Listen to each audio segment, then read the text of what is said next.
한미일 정상회담이 오는 18일 미 대통령 전용 휴양지인 캠프 데이비드에서 열립니다. 형식이나 주제에 구애받지 않고 회의가 진행될 예정인데요. 당일치기 만남이지만 한미일 세 나라 관계의 새로운 장을 기념하는 자리가 될 것으로 보입니다. 자세한 내용 김재천 서강대 국제대학원 교수와 알아보겠습니다. 어서 오십시오. 네, 안녕하세요. 네, 지난 5월 히로시마 G7 정상회의에서 바이든 미국 대통령이 한일 정상에게 깜짝 초대를 했었죠. 이제 3국 정상회의만을 위한 회동을 제안을 했는데 약 보름 후에 새 정상이 만나게 됐습니다. 다자회의를 계기로 겸사겸사 만나는 게 아니라 정말 이 3국 정상회의만을 위해서 3국 정상이 모이는 게 이번이 처음이지 않습니까? 맞습니다. 그러니까 한미일 정상회담이 제가 기억하기로는요.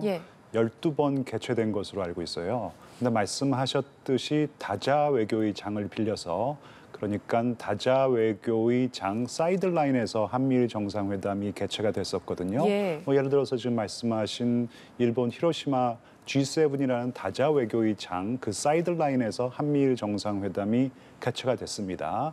이제 거기서 바이든 대통령이 한미일 정상이 따로 별도로 한번 만나보자라는 것이었고, 그래서 한미일 정상이 다자 외교의 장에서 따로 만나는 것이 아니라 별도로 만난다라는 데에서 좀 각별한 의미를 부여해 볼 수가 있을 것 같고요. 그리고 캠프 데이비드라는 곳이 굉장히 사적인 미국 대통령의 휴양지입니다. 뭐 미국 대통령에 따라서 캠프 데이비드를 잘 활용하는 대통령이 있고 그렇지 않은 대통령이 있는데 바이든 대통령은 그렇게 즐겨 찾지는 않는 것으로 알고 있어요. 그다음에 해외 정상을 캠프 데이비드로 초청한 적이 없는데 이번이 처음이라는 것이죠. 또 그런 데에서도 의미를 찾아볼 수 있을 것 같고요. 그런 배경이 있기 때문에 지금 국내외의 언론에 어떤 집중 조명을 받고 있는 것 같습니다.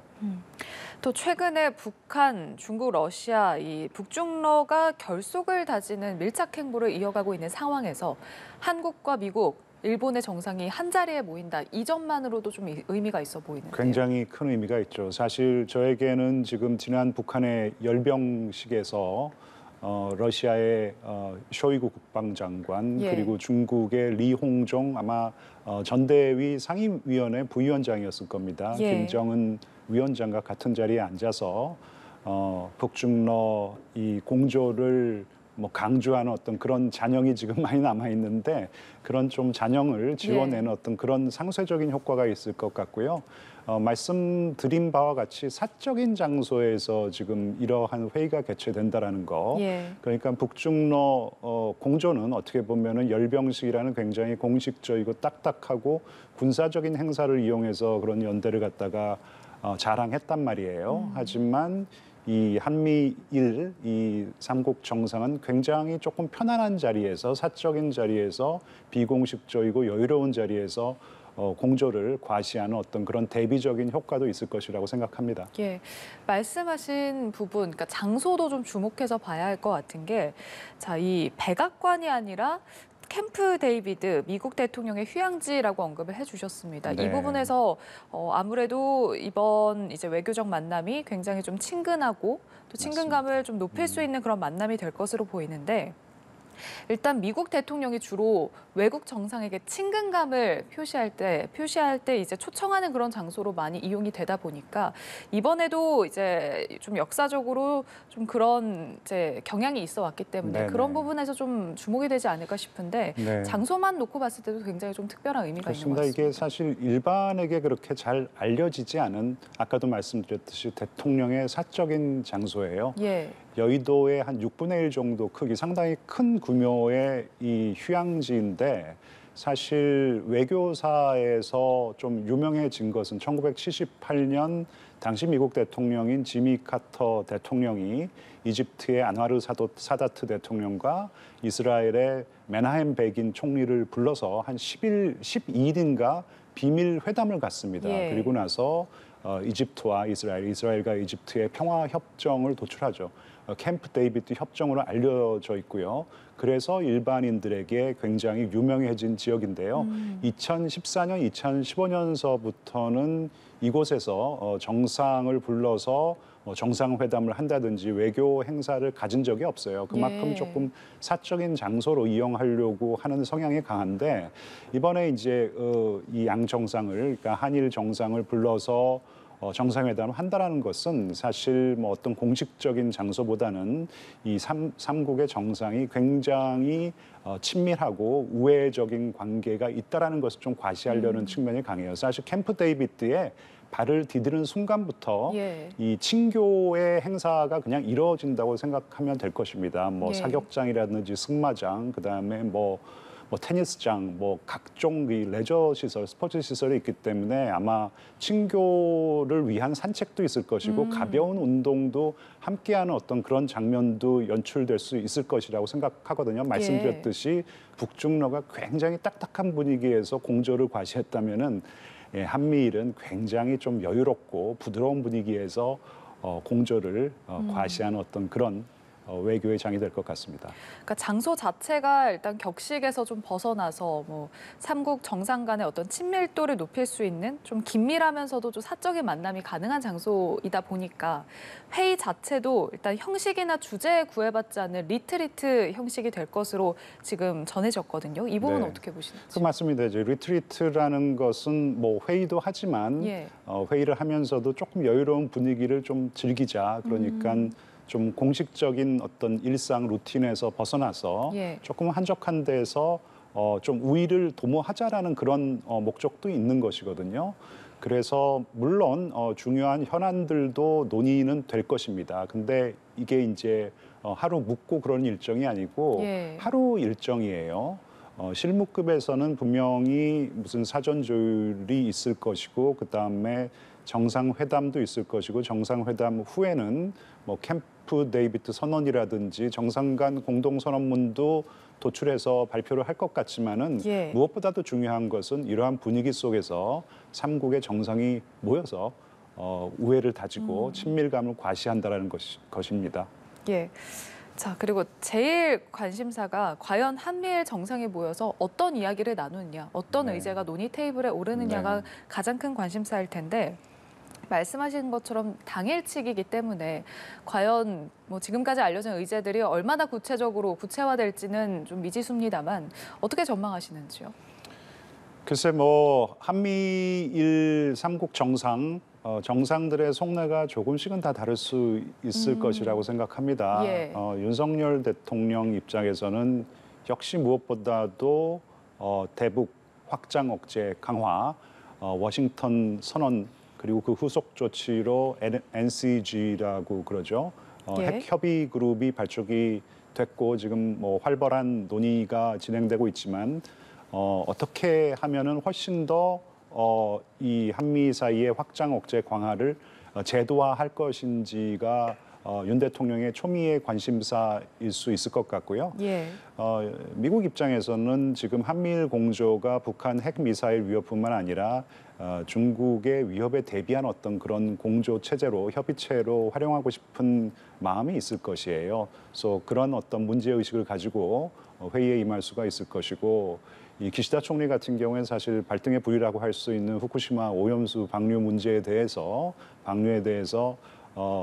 이 바이든 대통령과 윤석열 대통령과 바이든 대통령의 어떤 구두 동의를 다시 한번 이끌어낼 수 있다면은 더할 나위 없이 좋은 어떤 외교의 장이 되는 것이겠죠. 한미일 삼국 각자의 어떤 입장에 미묘한 차이가 있으면서도 좀 편안한 분위기 속에서 밀도 있는 그런 논의가 이루어질 것으로 보입니다. 영국 일간 파이낸셜 타임즈의 보도에 따르면 미국이 정상회의 공동성명에 한국이나 일본이 공격을 받았을 때 이제 서로 협의를 의무화하는 내용이 담기기를 좀 원하고 있다 이런 내용을 보도를 했거든요. 이 부분 어떻게 저희가 해석을 해야 될까요? 네, 저도 그 기사를 읽어봤고요. 말씀드렸듯이 미국은 이 한미일 삼각 공조가 북한 핵 미사일 위협뿐만 아니라 중국의 위협에 대비한 어떤 그런 안보 협의체로 발전되기를 희망하고 있습니다.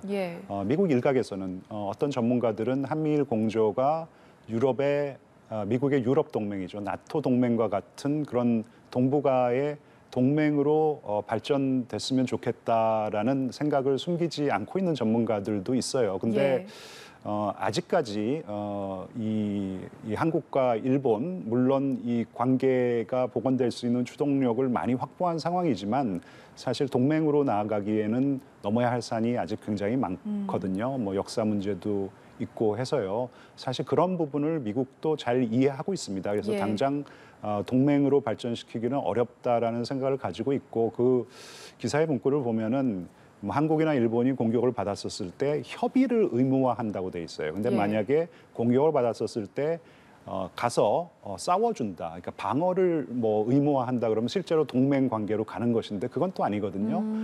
그러니까 협의를 한다라고 하는 것은 예. 안보 공조 차원에서 충분히 뭐 권장할 수 있는 사항인데 또 이게 협의를 의무화한다고 돼 있어요. 네. 이 의무화한다라는 것은 상당히 조금은 제가 생각하기에는 좀 너무 많이 나간 것이 아닌가.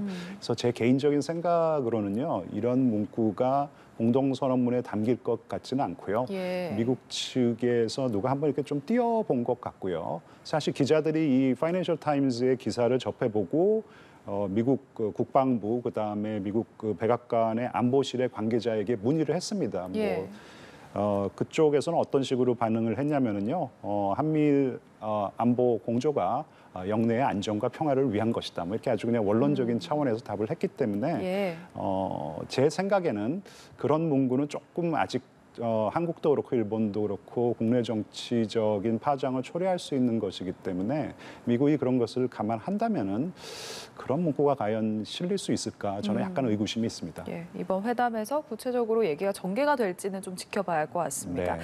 자, 앞서도 잠시 언급을 해주셨지만 이번 정상회의 후에 캠프 데이비드 선언이 과연 나올지 이 부분도 관심이거든요. 네. 그러니까 아무래도 회의만을 위해서 삼국 정상이 모이는 게 처음이다 보니까 그 이전과는 다른 조금 더 수준 높은 합의문이 나올 거다라는 관측이 있습니다. 네. 근데 이것도 언론 발표문이냐 합의문이냐, 그러니까 형식이 뭐냐에 따라서 좀 외교적으로 네. 무게가 좀 다르지 않겠습니까? 어떻게 전망하시는지요? 그래서 제 개인적인 판단에 의하면은요, 예. 사실 한미일 정상, 한미일 안보 협력, 한미일 공조가 나아가야 할 방향과 그다음에 그 내용에 관해서는요, 작년에 개최된 한미일 정상회담, 프놈펜에서 개최가 됐죠. 프놈펜 한미일 정상회담. 예. 그 이후에 프놈펜 한미일 공동 성명이 나왔는데요. 거기에 저는 다 담겨 있다고 보여요. 그래서 이번 한미일 캠프 데이비드 정상회의 후에 공동 선언문이 어떤 형식으로든 간에 나올 것 같습니다. 어떤 형식으로 나올지는 잘 모르겠고요. 예. 하지만 크게 뭐 새로운 것은 있을 수 없다고 생각해요. 뭐 예를 들어 가지고 뭐 북한에 대한 확장 억제를 더욱더 강화하기로 했다라는 어떤 그런 원론적인 차원의 내용들, 그다음에 예. 경제 안보를 위한 뭐 협력을 더 강화하기로 했다는 그런 원론적인 내용이 다시 반복이 될 것 같고요. 최근 북한과 러시아의 무기 거래가 굉장히 노골화되고 있잖아요. 이번 지난 열병식에서도 그런 무기 거래에 대한 어떤 암묵적인 합의가 뭐 거의 뭐 지금 노골화될 정도로 지금 양국에서 지금 뭐 과시하던 듯이 지금 이렇게 자랑을 갖다 하고 있다고 얘기를 드릴까요? 예. 이런 거에 대한 저는 경고가 조금 들어가야 된다고 생각하고 예. 경고가 나오지 않을까. 지금 북중 무기 거래는 분명히 유엔 안보리 결의 위반이고 그 결의에는 지금 러시아가 참여를 한 것인데 지금 어기고 있기 때문에 유엔 안보리 결의를 어기는 북한과 러시아의 무기 거래는 후과가 반드시 따를 것이다라는 어떤 경고성 뭐 문구가 저는 들어갈 수 있을 것이라고 생각하는데요. 예. 어떤 특별히 새로운 어떤 돌파구가 되는 어떤 그런 공동선언문이 나올 것 같지는 않습니다. 그러면 새로운 대북 확장 억제 공조 틀이 만들어질 가능성도 낮다 이렇게 보시는 건가요? 뭐 한미일 공조가 본격화되면서요. 예. 대북 확장 억제 틀이 조금 뭐 업그레이드 됐다. 왜냐하면 일본이 참여하는 부분이 있으니까요. 예. 사실 한일 관계가 어려워서 한일 사이에 이 북한의 미사일 경보 정보를 실시간으로 공유하면 참 좋았었을 텐데 그러지 못했었거든요. 그래서 예. 어떻게 보면은 억제에 하나의 구멍이 있었다면은 지금 이 미사일 경보 정보를 실시간으로 공유하기로 한 합의를 했다라는 것 자체가 확장 억제가 훨씬 더 강화되는 어떤 그런 계기가 될 수 있었던 것 같은데 단지 예. 이게 이제 말만큼 쉬운 게 아니에요. 이 실무적으로 처리해야 할 어떤 그런 밟아야 할 절차가 복잡하기 때문에 실무적인 차원에서 그런 쪽에 조금 더 속도를 내는 것이 중요할 것 같고요. 한미일 3국이 안보 공조를 강화했다는 것 자체가 대북 확장 억제가 업그레이드되고 업데이트가 됐다라고 그렇게 말씀드릴 수 있을 것 같습니다. 예. 그렇다면 이번 회의를 계기로 한미일 정상 간의 만남이 정례화될 가능성에 대해서는 어떻게 보시는지요? 저도 지금 좀 관심 있게 지켜보고 있는데요. 예. 분명히 실무선에서는요. 한미일 정상회담을 정례화하는 방안에 대해서 논의가 상당히 본격적으로 진행되고 있을 것이라고 추측하고 있습니다. 예. 그리고 그런 논의가 잘 진행이 됐다면은 한미일 정상회담, 캠프 데이비드 회담에서도 이 삼국의 정상들이 어떤 발표도 있을 것이라고 생각하는데요. 정례화된다라는 것은 큰 의미가 있는 것이죠. 이게 쿼드라는 미국, 일본, 인도, 호주 사이에 안보 협의체가 있지 않습니까? 예. 이게 이제 사실 1990년대 초반 이 동남아에 쓰나미가 강타를 했었을 때 쓰나미에 대처를 하기 위해서 모였던 회의인데 협의체였는데 그게 정례화되면서 지금과 같이 제도화가 된 안보 협의체로 업그레이드가 된 것이에요. 진화가 된 것이거든요. 정례화가 된다라는 것은 앞으로 뭐 자주 만나게 된다면은 한미일 지금 삼각 공조도요. 어떻게 보면 상당히 제도화된 안보 협의체로 격상될 수 있다고 진화될 수 있다고 저는 판단하고 있습니다. 예. 자, 기시다 후미오 일본 총리는 이번 정상회의 때 윤석열 대통령 그리고 조 바이든 대통령과 각각 이제 따로 개별 회담을 하겠다라고 밝혔습니다. 네. 아무래도 윤 대통령과의 회담에서는 후쿠시마 오염수 방류 문제가 가장 큰 의제가 되지 않을까 싶은데 네. 이 부분 어떻게 논의가 이루어질 거라고 보시는지요? 지금 기시다 총리 같은 경우에는 말씀드렸듯이 이 후쿠시마 오염수 방류 문제가 발등에 불입니다. 예. 그래서 아마 산케이 신문일 것이에요. 그 기시다 총리가 일단 뭐 한미일 정상 3자 정상회담에서 이거 후쿠시마 오염수 방류에 대한 가짜 뉴스가 요즘 뭐 판을 치고 있는데 이 가짜 뉴스에 뭐 공동으로 대처해야 된다 이런 제안을 좀 하는 것이 어떻겠느냐 뭐 이런 기사가 나왔습니다. 예. 한미일 3자 정상회담에서는 뭐 기시다 총리가 그런 문제를 제기해 볼 수 있을 것 같은데 한일 양자회담에서 또 제기한다. 왜냐하면은 지난번 나토 정상회담 리투아니아 빌뉴스에서 한일 정상회담이 개최가 되지 않았습니까? 예. 그 당시에 기시다 총리가 후쿠시마 오염수 문제에 대해서 협조를 구하는 그런 발언을 했어요. 그 상황에서 이번에 또 그런 발언을 한다라는 것은 개인적인 생각이지만 조금 한국 국민에게 좀 피로감을 줄 수 있기 때문에 예. 또 반복하는 것이 좋을까라는 생각이 들고요. 지금 또 일본의 언론 한 기사에 의하면은 사실 후쿠시마 오염수 방류가 8월 초에 지금 뭐 실행에 옮기기로 돼 있었는데 예. 지금 한미일 데이비드 3자 회의 전에 예. 만약에 오염수 방류를 감행한다면은 이거는 윤석열 대통령에게 조금 부담이 될 수 있는 국내 정치적으로 부담이 될 수 있는 그런 결정이기 때문에 예. 캠프 데이비드 3자 정상회담 이후에 방류를 하는 것이 좋겠다. 뭐 이제 이런 의견도 제기가 되고 있는 상황이기 때문에 제가 개인적인 뭐 생각으로는 한일 양자 정상회담에서 후쿠시마 오염수 방류 문제에 대해서는 더 이상 기시다 총리가 언급 안 했으면 좋겠어요. 국민 피로감 때문에 알겠습니다. 자, 다가올 한미일 정상회담과 관련해서 이야기 나눠봤습니다. 김재천 서강대 국제대학원 교수와 함께했습니다. 고맙습니다. 네, 감사합니다.